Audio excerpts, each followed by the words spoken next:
Keluarkan sisa sampah dalam tempoh 3 hingga 6 bulan atau berdepan hukuman denda sehingga RM100,000 atau penjara hingga 5 tahun di bawah Seksyen 71 Akta Pengurusan Sisa Pepejal dan Pembersihan Awam 2007 Akta 672. Arahan itu dikeluarkan Dewan Bandaraya Kuala Lumpur DBKL kepada pemilik tanah tapak pelupusan sampah haram berhampiran Pangsepuri Kinra Ramas Bukit Jalil Ibu Negara.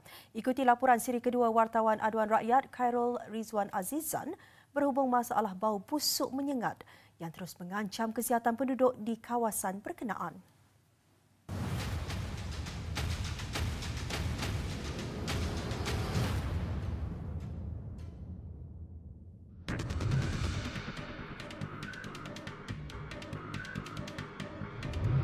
Semalam kami memaparkan penderitaan hampir 1,500 penduduk di kawasan ini yang terpaksa menghidu bau busuk setiap hari.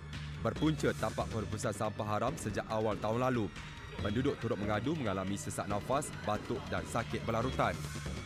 Menurut Timbalan Pengarah Bahagian Alam Sekitar DBKL Nur Hayati Mat Said, beberapa tindakan telah diambil sebelum ini termasuk sitaan setelah menerima aduan daripada penduduk. DBKL telah menerima aduan berkaitan dengan illegal dumping ini bermula pada awal tahun inilah.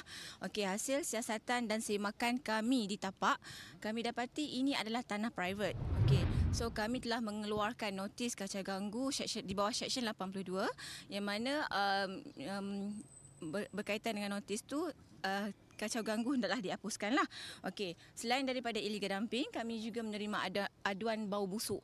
Okey, bila kami dapati aduan ini adalah di bawah bidang kuasa pihak SW Corp. So kami panjangkan kepada pihak SW Corp lah. Okey, kami dengan pihak SW Corp dan juga pihak DOE, Jabatan Alam Sekitar telah bekerjasama. Malah pemilik tanah sebelum ini telah diberikan notis selama 14 hari oleh Perbadanan Pengurusan Sisa Pepejal dan Pembersihan Awam SW Corp Wilayah Persekutuan Kuala Lumpur bagi mengeluarkan semua sisa sampah dan perlu dibawa ke tapak pelupusan sampah yang dibenarkan.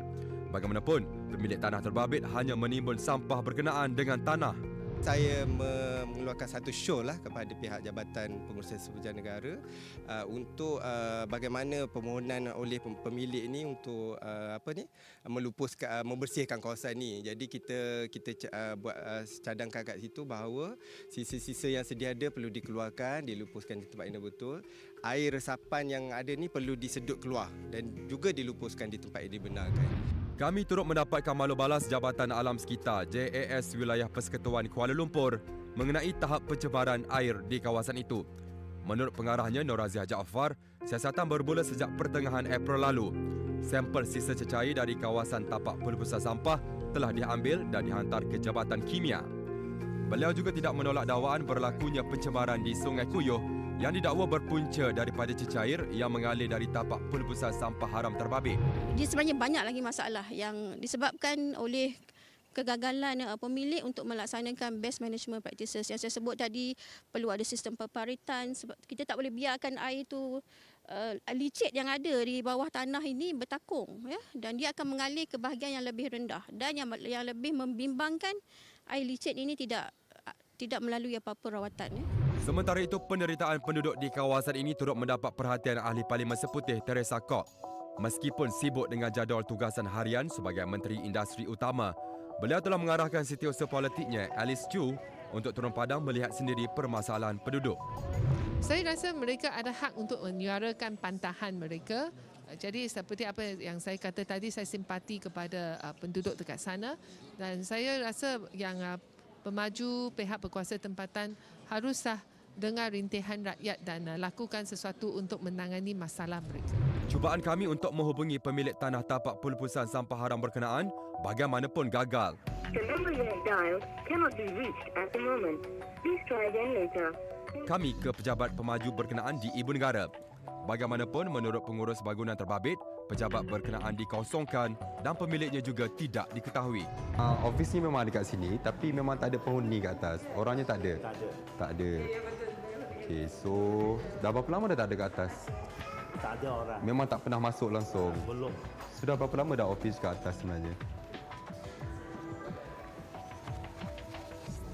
Awal start daripada this year ke macam mana?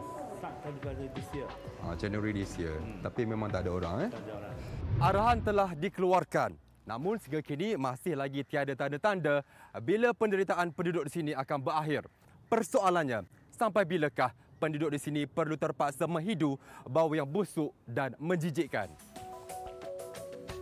Emailkan ado anda beserta nombor telefon untuk dihubungi ke adorakyat3.0@tv3.com.my. Laporan Khairul Rizwan Azizan, Adoan Rakyat TV3, kami prihatin.